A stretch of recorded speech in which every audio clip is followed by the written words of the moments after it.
Welcome back to the Acoustic Sessions, guys. I'm John Covey Cole. Got my man Tony Harrah here today. Appreciate you joining us, brother. Hey, man, my pleasure's all mine. Coming down from Charleston, right? Coming down from Charleston, yes, sir. Old Charlie Town. Hey, man, since you're here, I'll go ahead and, before we start playing these guys some music, I'm going to ask you a few questions. Sure. Let these people at home learn a little bit more about Mr. Tony Harrah. Oh, boy. Oh, yeah. Could be good, could be bad. Could be good, could be bad. Probably bad. Every musician has probably had their moment where they said, hey, I want to be a musician. That is awesome. What was your moment growing up where you said, hey, I want to play music? Oh, man, that's an easy one. I've told this story before. When they moved the Kroger's in Taze Valley, where I was born, from one shopping center to its own building, when you walked right through the front doors, there was this rack of like VHS. They had a rental business in there, VHS. Yes, kids, they used to rent VHSs. And when you walked right in there, on the rack was Prince's Purple Rain with him sitting on that motorcycle. And I thought it was the coolest thing I'd ever seen in my entire life at 5 years old, you know. And so anyways, I went to school the next week and crafted an entire outfit and guitar and like cardboard and stuff, and like dressed up for my class. I knew then like that's what I wanted to do. That's awesome. Yep. Now let me ask you this. A lot of musicians don't talk about this, but I'm going to talk about it just because it is part of it. Good. A lot of the times, especially as an adult, you have these people who want to learn how to play the guitar. Mm-hmm. And they get discouraged because learning to play guitar hurts. Yeah. You know, to actually, I mean, me and you, we've been playing for years, so it's nothing now. Mm-hmm. But if you can remember back when you first started, it hurt trying to get your fingers to bend where they go. Right, yeah. To push the fretboard. Did you have any kind of moment while you were learning where you almost said, hey, this is too hard, I'm not going to do it? I still have those now. I don't think I've ever gotten over those, but I remember thinking I'd never be able to play an F chord, a big bar F. You know, that seems like your fingers just don't want to work. That is brutal, ain't it? But I mean, honestly, for anybody out there that's playing guitar and thinks it's frustrating, I mean, it is for me too. Like I play like 12 instruments. But people are like, oh, that's great. Like, I play all of them like halfway well. You know, enough to like... Jack of all trades. Yeah, man. Master of none. I mean, I can sit down and for my own studio work on my most recent album, I played like 7 or 8 instruments on it and I had to do basic work on it. But I'm not a master of any of them. And so like when I sit down, somebody's like, oh, come sit in with our band and play lead guitar. I'm like, you don't want me to do that. So even then today, like I get discouraged because I see how easy it is to like play, you know, in the pentatonic box and just rip it up. And I go to do that, and it's just not, you know, not there, and I have to really work at it. So, like, that frustration, I don't think ever goes away. So, like, I haven't, like, come to a point where I feel like I was learning, and here I am. Like, I feel like I've just gotten to where I'm at as a musician that gets me by with what I do. Right. And if I need to approach another level, and hopefully, you know, I'll keep doing those where, like, well, I've got to really, really work on this and learn this so I can do it. So, well, in a lot of ways, I mean, that shows character. You know, with anything, you can start anything that you want, but if you follow through with it and do it to the best of your ability, is a whole other ballgame. I've seen so many people say, "I want to learn how to play guitar." I thought, well, I'll show you a couple things. You know, I'll get you started. Well, I tried a while back, and I just couldn't do it. Yeah. And I'm sorry. I mean, there's some things that you can't teach. Singing, I think, is one of them. I mean, you can help someone that can already sing, but you can't teach someone to sing. But if you practice at something long enough, eventually you're going to get pretty decent at it. I mean, you may not get to where, you know, you might not get on Steve Vai level or right. You know, Bob Dylan songwriting level. But if you practice at something long enough, you can make. I mean, I'm a walking proof that you can, if you work at something long enough, you can make some decent sounds come out. Yeah, I mean, you know, I was, you know, a long time ago, I lived in Nashville for a couple of years, and I was a lead guitarist for a band, and for what we did, I did well. I'm just not an improviser. I just write my parts and kind of do my thing. But if I ever sang songs, man, people laughed. Like I wasn't a singer at all, and I could sing like in the choir at my church. Like my dad was a bass, but I always want to sing tenor, like the melodies of like rock songs. I never could do that, and so anyways, I have a really deep voice, and it was gravelly, and but like people would have never thought I'd be a singer. In fact, old friends of mine would be like, when did you learn to sing like that? And like, well, I don't really like I don't know what you mean by like that. If you mean like that badly, I've always been able to sing that way. But I just decided that I was gonna, whenever I do songs of other people's, I think that's part of why we say before, like I'm not a really good cover guy. It's like I can't sing the melodies of other people's songs very well. You do Tony Harrah. I do Tony Harrah. So great. I write songs around my melodies, and so it worked. It worked for that. So that's how I became a singer. Was like writing. Well, I guess that kind of, in a way, that kind of contradicts what I was saying about singing. But you got a great point there. Anybody can sing. It's what you're trying to sing. Exactly. You got to sing to your I've seen people out there trying to sing Whitney Houston's "I Will Always Love You," and I'm like, "What are you doing? Right? Yeah, Go back to where you was at earlier. It sounded great. Exactly. Quit ruining yourself." I found that the Tom Waitsian kind of gravelly lower end was what I fit in, and some people even argued that I was trying to sound like Tom Waits, and I was like, really not. Like, that's just how I sing, and I found somebody that like, oh man, like if that guy can sing, then it is considered a singer. Then there's hope for me. So like I just thought, let my natural voice just do its thing. Man, just do your thing, bro. Do your thing, that's pretty awesome. I'm sure the ladies are already chomping at the bits here, so I'm gonna go ahead and put it out there. Are you married? Do you have any children? Yeah, I am very happily married. Awesome. And, How long? 10 years at the end of this month. Sweet, dude. Congratulations. Thank you. It's a testament to her patience. Right.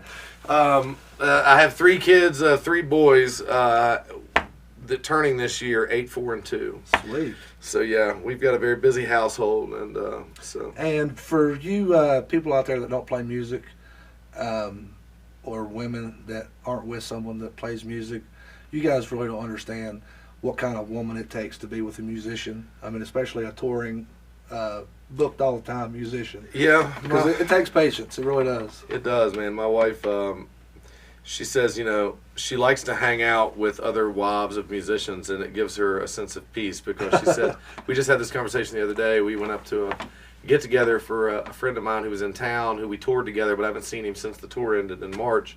He lives up in Pittsburgh, and his wife and my wife have got to be good friends. They met down in Memphis when we were playing, and but anyways, she was like, it's nice to talk with other musicians' wives, that understand, because like when I talk to my other friends, like they just stare at me like I've got 3 heads. Like, what is wrong with you? Why is your life like that? So why is your husband gone all the time? Yeah. And I was like, it's not different being a truck driver, like in the military. Kind of like we're just gone all the time. Yeah, right. I'm not trying to say being a musician's like being in the military, because it's not near as servitude to our country, right? Exactly. But I mean, like there's plenty of professions where people are gone. But whenever you tell you to somebody you're doing it for music, there's this like laughable sense to it. That people are like, really? He's a grown man and he does that? You going out on the weekend with the boys, are you? But kudos to all you women out there to put up with our nonsense. That's right. Thank you very much. Tony, playing a show is always exciting. I mean, it is for me anyway. Is there any show that stands out in your mind that you have done or are doing in the future that you was super excited about playing? Whether you was playing with someone, or someone was opening for you, or you was opening for somebody else, or you was getting to collaborate with somebody else, or maybe the venue you were at. We've got some big stuff coming up this year that we'll talk about a little bit, so I'll save those for later. But we did 2 this year that were really cool, and one was the venue, and one was the person I was playing with. So we played Ground Zero Blues Club in Clarksdale, Mississippi, which is the #1 rated blues club in the country. Sweet. And everybody from the Rolling Stones to, I mean, there's a huge list of people that have been there and not necessarily played there, but tons of people have played there as well. But everybody and their brother visits Clarksdale, and everybody and their brother musically that visits that area. My buddy Clarksdale. Tony Harrah played there before. Hey, that's right, he did. So I hear. But that place is owned by Morgan Freeman, and he keeps that place alive and running. And so that was a very historic, cool place to play. And actually, while I was on stage, I was talking to the audience, trying to get a feel for things were going on. I had this one couple that just kept deadpanning me, man. I'd be like, "What y'all having a good time?" They'd stare at me, and finally, my partner I was on tour with leaned over and said, "They don't speak English," and I realized that like that place is so huge on tourism. It's such a small town. People from all over the world come there. So there was like people from Australia. They were I don't know where they're from because I never got to speak with them, but they were just there to like take in the site. So that was cool. And then while also we were on tour, we played a place in Richmond, Indiana called the Firehouse. And John Corabi, who was Vince Neil's replacement in Motley Crue, who plays with the Dead Daisies, we were slotted to play the show, and the owner called me and said, "John Corabi's a friend of mine who's coming in. Would you guys mind to play 8 to 10?" And then he closes down the show. And he said, "Well, we'll pay you the same." And all the I was like, "Oh yeah, we're good." And so we got to hang out with John that night, and it was a stand-up guy. He lives in Nashville. In fact, he lives in the same part of Nashville, almost on the same street that I lived on when I lived there. And he was a really cool guy and has been a good contact. We've stayed in contact since the tour, and that was really fun listening to him and playing with him and getting to know him. So those were two pretty cool ones. That's pretty cool, man. Yeah, man, those were nice. Speaking of Nashville, while we're on the subject, I've never even been there. Have you not? No, I haven't. I just told myself. But I've heard stories about how difficult it is to get booked there. I know it's a musician's town, but... Yeah, I mean, you got to think, like, I think there was some number put out there a while back, like something like 1,000 people a week or month are moving to Nashville. I mean, there's something to that, but I lived there in 2005 to 2007, and even then, over the last 10 years, the place has just grown exponentially. In fact, the part of town I lived in was like basically demolished and rebuilt, and over there on the Vanderbilt side, they're just building condos and Harrah. Music Row's changed. But there's so many people trying to play there that, like, it's really hard to get a gig there. A lot of people have deflected out to Murfreesboro, which is a really good music town. It's a sublet area of Nashville. Murfreesboro is great. Franklin's a really cool place.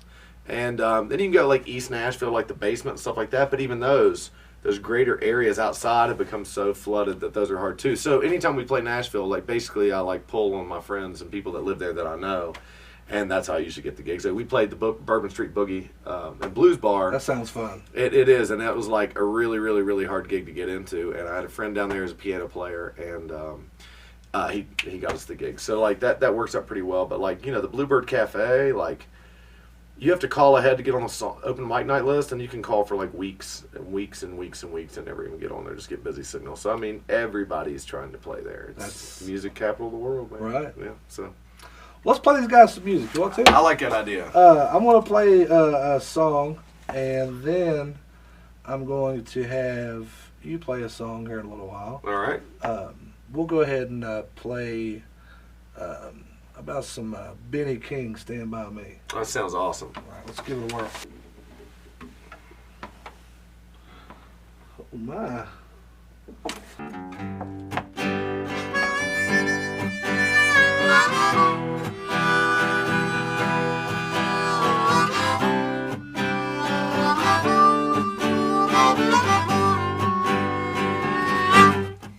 When the night has come,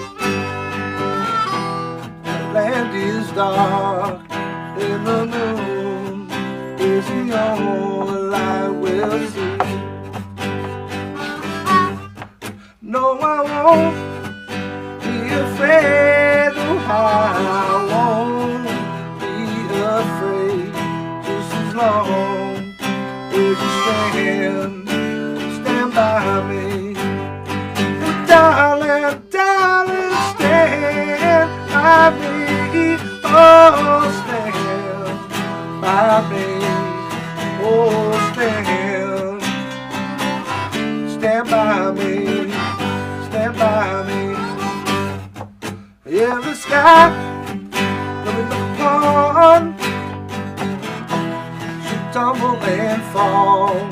In the mountains, she crumble to the sea.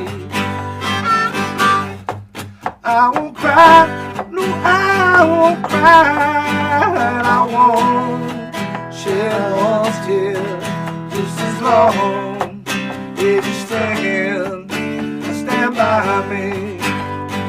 Darling, stand by me, oh, stand by me, oh, stand by me.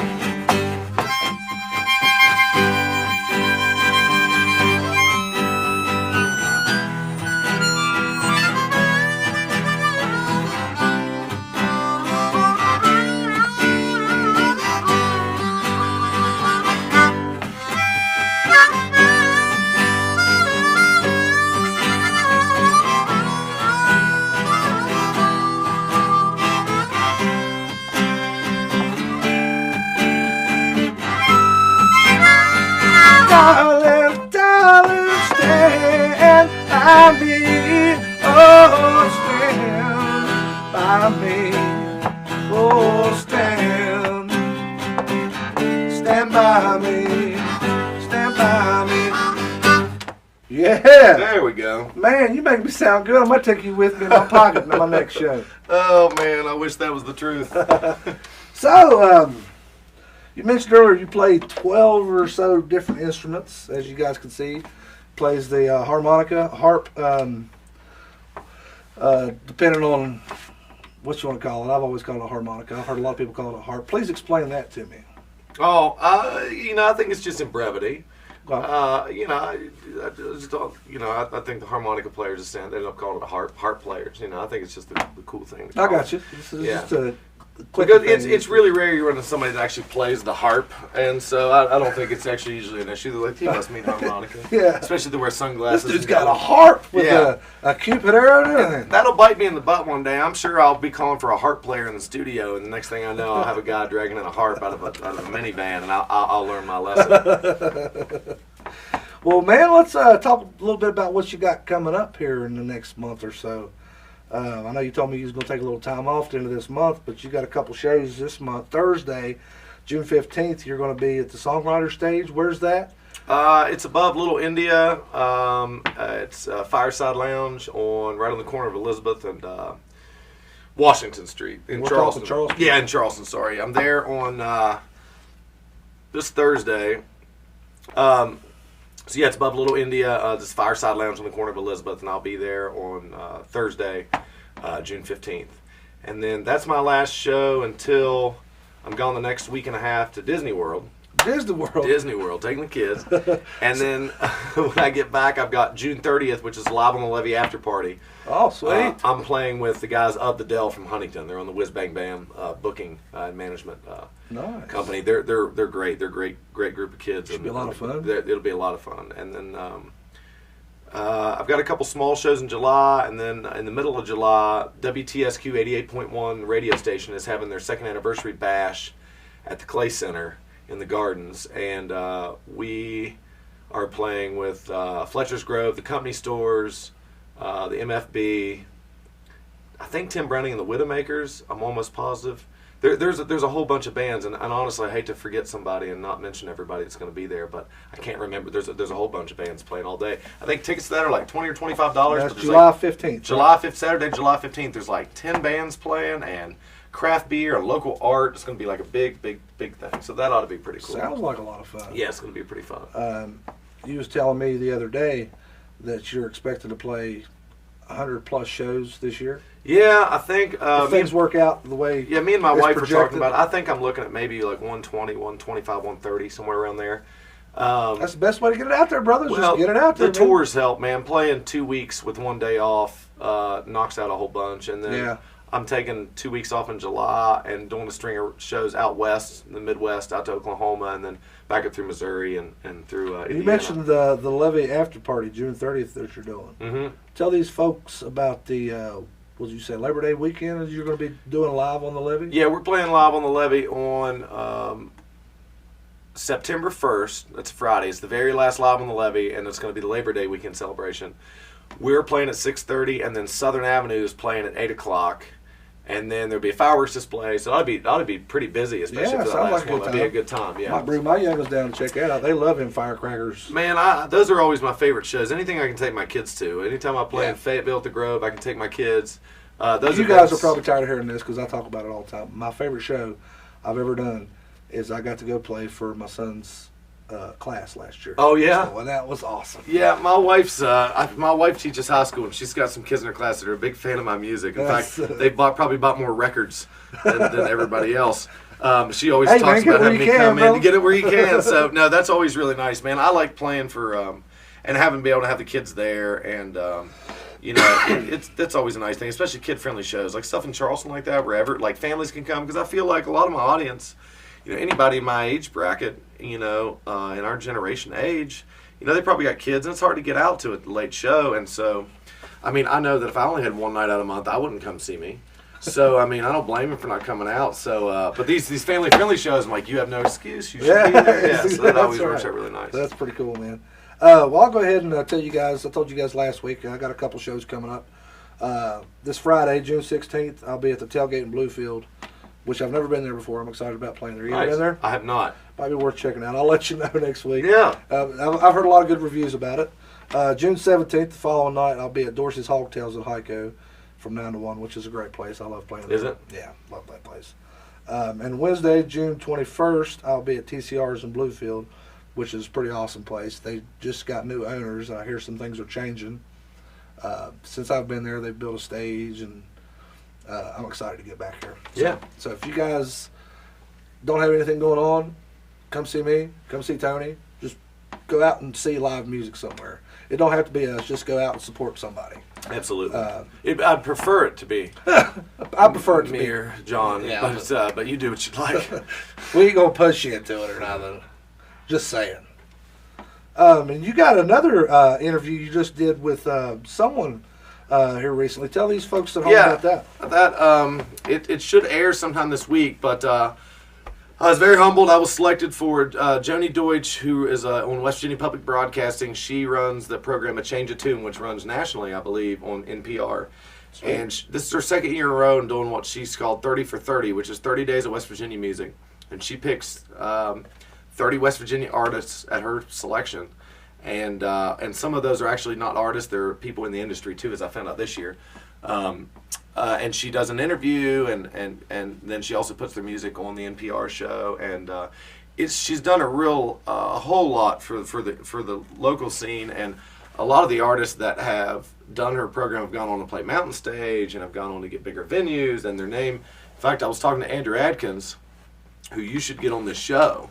Okay. If you don't have his contact information, I'll give it to you, Andrew. You heard this here. You need to get on the show. He told me that he was playing a gig in Cincinnati. Had never been to the venue before at that time, and never played Cincinnati in that kind of facet by himself. And there was people there from Alaska lipping to his songs, and come to find out that they listen to NPR. They don't get a lot of TV and stuff out there, and they had heard of him and heard his music from Change of Tune from West Virginia. I bet you they were at Cloud 9. And I'm sure he was too. I mean, not only was it people in some strange town that were singing his music, but even then they were even farther away. Right. So that was pretty cool. So anyways, she selected me for it this year. I don't know why, but I'm certainly was happy for it. And I did an interview with her, and I do believe she told me mine should air about the second week of June. So I'm assuming sometime this week it'll probably be posted. And if you want to come check out my page at Tony Harrah Blues, we'll drop some links at the on the description here. Yeah. So you guys will be able to find that. Be able to find Tony's music page. And your band's page. Oh, okay. Well, awesome. Yeah. So we'll get you all lined out, guys. If you want to check us out, even if you don't want to, click the links, check us out anyway. Man, this is all high tech. I didn't even know.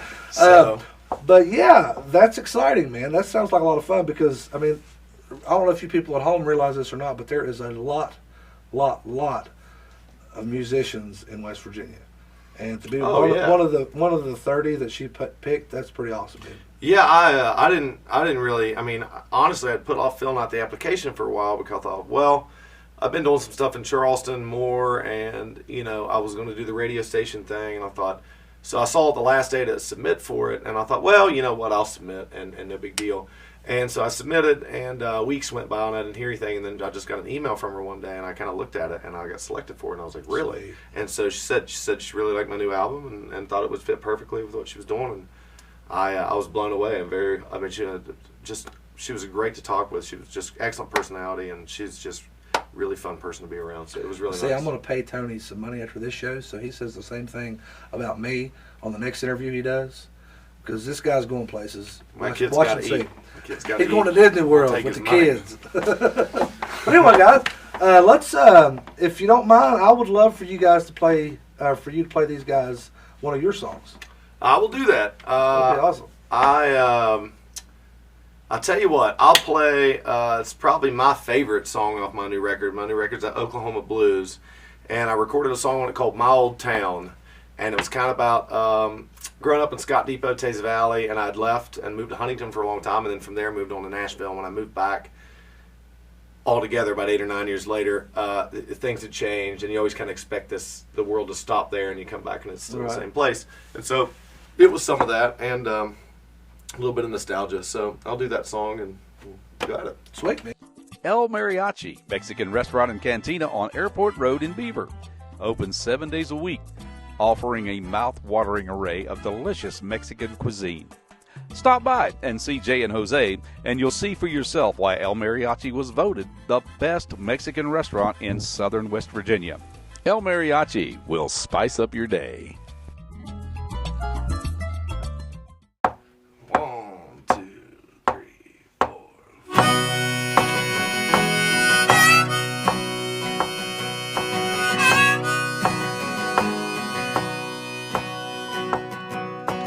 I came back to my old home. It had been a while, and that's for sure. Things still seem to look the same.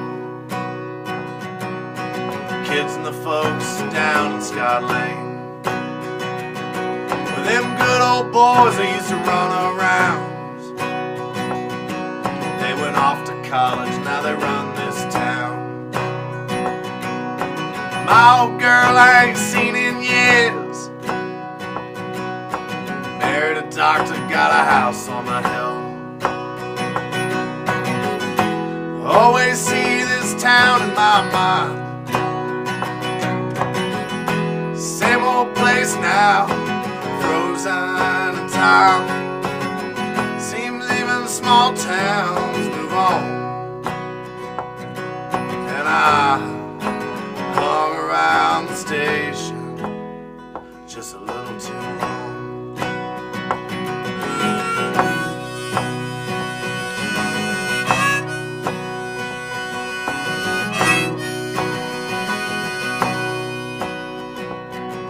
Now the girls still notice me at the bar, but as the washed up guys done live too hard.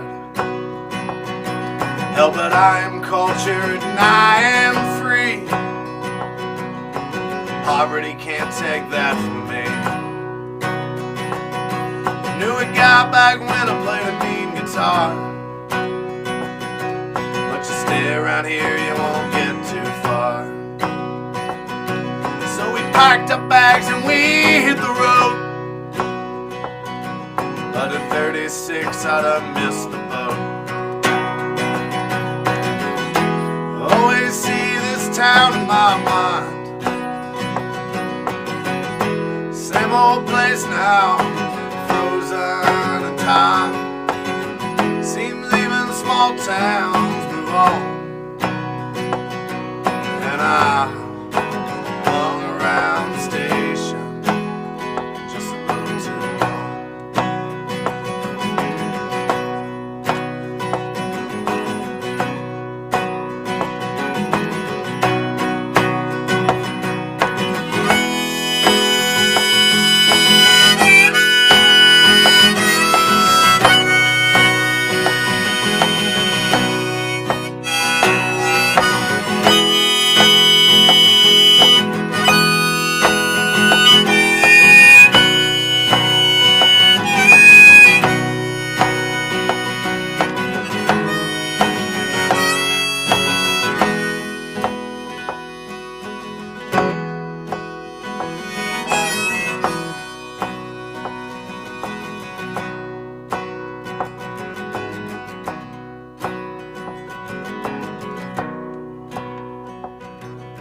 Sometimes I wonder where I would be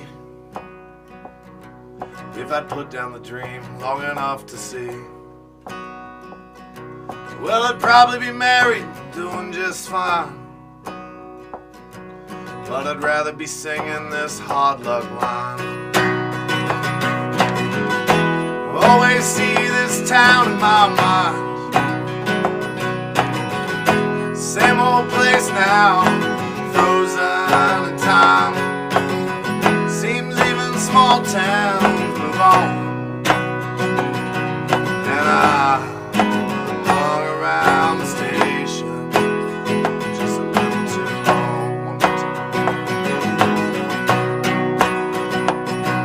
Yeah, I hung around the station just a little too long.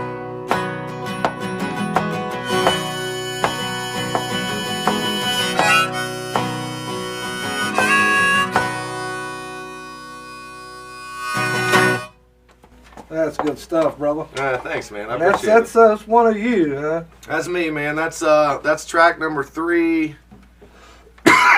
Yeah, track number 3 off the Oklahoma Blues. So, you know. And have you got this on the interweb so people can purchase off that? It is. It's on my website at TonyHarrah.com, of course, and then it's also on Spotify, iTunes, Shazam, Rhapsody, Amazon, like all the streaming Now places. we have to pay the sponsorship to them people. Why did you do that? I know, man. I know. Nah. We're just a little fish in a big old pond, ain't we? I'll take my nickels per play wherever I can get them. Why, sure. They add up after a couple plays. Oh yeah, after a couple million, I'm looking to buy like a good used car or something like that. A couple plays will get you a trip to Disney World. That's right? That's right. Guys, Tony, it's been a pleasure having you on. Oh man, my pleasure. Absolutely. Thank you. I've enjoyed it. We'll have to do it again sometime without all the fancy lights and all that stuff. Sure. Yeah. Let's have a good old time. But yeah, we'll drop the information where you can check this guy out, where you can check me out. For Tony Harrah, I'm John Covey Cole. Until next week, guys, keep on digging.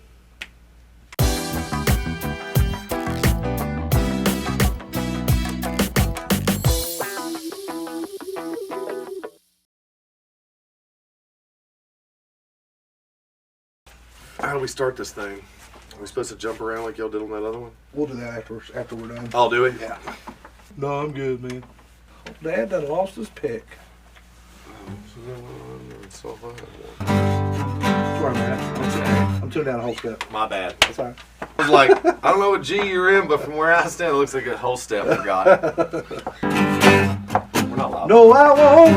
Are we? Yeah. Oh, I'm sorry. You said I was going to pause that. I paused it, and then I started it right back. Oh, dude, my bad. I'm so sorry. I was just trying to okay, I guess we're going to have to do this again. I got all kind of outtake materials. That's great. Okay. Oh, Dad done found his pick.